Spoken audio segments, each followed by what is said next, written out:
Hi అండి. అందరికీ నమస్కారం. Welcome to my channel. ఈ వీడియోలో ఏపీలో కొత్తగా 26 జిల్లాల వల్ల ఉద్యోగులకు జరిగే పరిణామాలు ఇవే. దీనికి సంబంధించిన పూర్తి వివరాలు వీడియోలో తెలుసుకుందాము. వీడియోనైతే ఎక్కడ గాని స్కిప్ చేయకుండా ఎండ్ వరకు చూసేయండి. అప్పుడే ఇన్ఫర్మేషన్ పూర్తిగా అర్థమవుతుంది. అలాగే వీడియో చూస్తున్న ప్రతి ఒక్కరు వీడియోకైతే లైక్ చేయండి ఫ్రెండ్స్. ఈ వీడియోని తోటి ఉద్యోగ పరిచయ మిత్రులతో అయితే షేర్ చేయండి. కొత్తగా మన ఛానల్ చూస్తున్న వారు ఇంకా ఎవరైనా సబ్స్క్రైబ్ చేసుకోనట్లయితే వెంటనే మన ఛానల్‌ని సబ్స్క్రైబ్ చేసుకోండి. సో, దీని ద్వారా నేను చేసే లేటెస్ట్ వీడియోస్ అన్నీ మీ వరకు రీచ్ అవుతాయి. ఇక ఆలస్యం చేయకుండా వివరాల్లోకైతే వెళ్ళిపోదాము. ఫ్రెండ్స్ ఇక విషయానికొచ్చినట్లయితే ఆంధ్రప్రదేశ్ రాష్ట్ర పరిపాలన చరిత్రలో మరియు ప్రభుత్వ ఉద్యోగ నియామకాల ప్రక్రియలో అతిపెద్ద కీలక పరిణామం చోటు చేసుకుంది. రాష్ట్రంలో కొత్తగా ఏర్పడ్డ 26 జిల్లాలకు చట్టబద్ధత కల్పిస్తూ కేంద్ర ప్రభుత్వం అధికారికంగా భారత్ రాజపత్రం ద గెజిట్ ఆఫ్ ఇండియా పేరిట గెజిట్ నోటిఫికేషన్ అయితే విడుదల చేసింది. డిసెంబర్ 15, 2025 తేదీతో విడుదలైన ఈ గెజిట్ నోటిఫికేషన్ ద్వారా రాష్ట్రంలోని కొత్త జిల్లాల ఏర్పాటుకు కేంద్రం తన పూర్తి ఆమోద ముద్ర వేసినట్లయింది. ఇది కేవలం జిల్లాల పేర్ల మార్పు మాత్రమే కాదు, రాష్ట్రంలోని లక్షలాది మంది ప్రభుత్వ ఉద్యోగుల భవిష్యత్తును, వారి సర్వీసు నిబంధనలను ప్రభావితం చేసే అత్యంత కీలకమైన అంశము.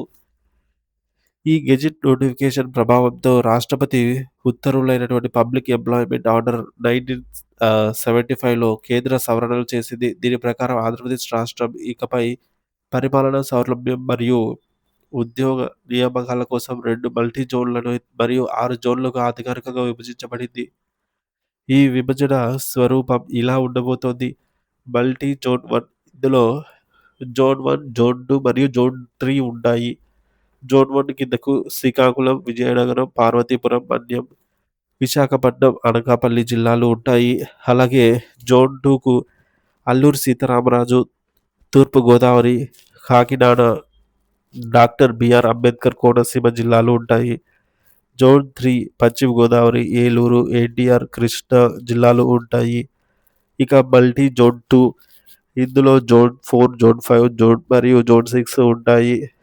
జోన్ 4 కింద గుంటూరు, పల్నాడు, బాపట్ల, ప్రకాశం, శ్రీ పొట్టి శ్రీరాములు, నెల్లూరు జిల్లాలు ఉంటాయి. జోన్ 5 తిరుపతి, చిత్తూరు, అన్నమయ్య, వైఎస్ఆర్ కడప జిల్లాలు ఉంటాయి. జోన్ 6 కర్నూలు, నంద్యాల, అనంతపురం, సత్యసాయి జిల్లాలు ఉంటాయి.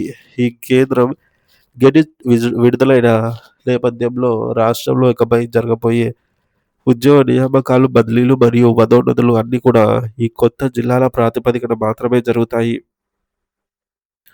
ఉద్యోగ నియమావళిలో స్థానికత, లోకల్ స్టేటస్ అనేది చాలా ముఖ్యం.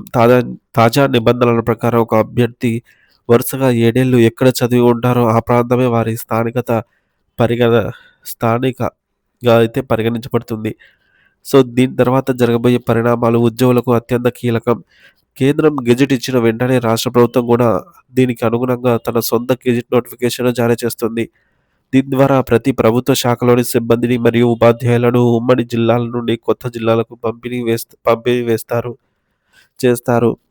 సో, ఉదాహరణకు ఉమ్మడి కడప జిల్లా నుండి అన్నమయ్య జిల్లా విడిపోయినప్పుడు అక్కడ ఎన్ని స్కూల్‌లున్నాయి, ఎన్ని ఆఫీసులు ఉన్నాయి, దానికి ఎంతమంది సిబ్బంది అవసరమని లెక్కగట్టి ఆ పోస్టులను అక్కడ బదిలీ చేస్తారు. ఈ ప్రక్రియలో భాగంగా ఉద్యోగులకు ఇచ్చుకునే అవకాశం కల్పిస్తారు. అంటే ఉద్యోగులు తాము ఏ జిల్లాలో పాతదా లేదా కొత్తదా పని చేయాలనుకుంటున్నారో ఎంచుకోవచ్చు. అయితే కేవలం ఆప్షన్ ఇచ్చినంత మాత్రాన కోరుకున్న జిల్లా రాకపోవచ్చు. అక్కడ పోస్టుల లభ్యత అయితే ఉండాలి. ఒకవేళ ఒకే జిల్లా కోసం ఎక్కువ మంది పోటీ పడితే సీనియారిటీ ప్రాతిపదికన కేటాయింపులు జరుగుతాయి. సీనియారిటీ తక్కువ ఉన్న వారిని అనివార్యంగా అయితే మిగిలిపోయిన జిల్లాలకు కేటాయించే అవకాశం ఉంటుంది. ఒకేసారి ఈ జిల్లా కేటాయింపు పూర్తయిన తర్వాత ఇక ఆ ఉద్యోగి ఆ జిల్లాకే పరిమితం అవుతారు. భవిష్యత్తులో బదిలీలు గానీ, ప్రమోషన్‌లు గానీ ఆ జిల్లా పరిధిలోనే ఉంటాయి తప్ప పక్క జిల్లాలకు వెళ్ళే అవకాశం ఉండదు. అయితే ప్రస్తుత పరిణామాల్లో మరో ఆసక్తికరమైన అంశం కూడా ఉంది. గత ప్రభుత్వం ఏర్పాటు చేసిన ఈ 26 జిల్లాలకు ఇప్పుడు కేంద్రం ఆమోదం తెలిపింది. కానీ ప్రస్తుతం అధికారంలో ఉన్న టీడీపీ కూటమి ప్రభుత్వం ప్రజా విజ్ఞప్తుల మేరకు మరికొన్ని జిల్లాలను, ఉదాహరణకు మదనపల్లి, మార్కాపురం వంటివి ఏర్పాటు చేసే యోచనలో ఉంది. దీనిపై డిసెంబర్ 31 తర్వాత పూర్తి స్పష్టత వచ్చే అవకాశం అయితే ఉంది. ఒకవేళ ప్రభుత్వం కొత్తగా మరిన్ని మరికొన్ని జిల్లాలను ప్రకటిస్తే కేంద్రం మళ్ళీ మరో సవరణ గెజెట్‌ను విడుదల చేయాల్సి ఉంటుంది. అప్పటి వరకు ప్రస్తుతం 26 జిల్లాల గెజెట్ ప్రకారమే పరిపాలన మరియు ఉద్యోగ వ్యవహారాలైతే కొనసాగుతాయని తెలుపుతోంది.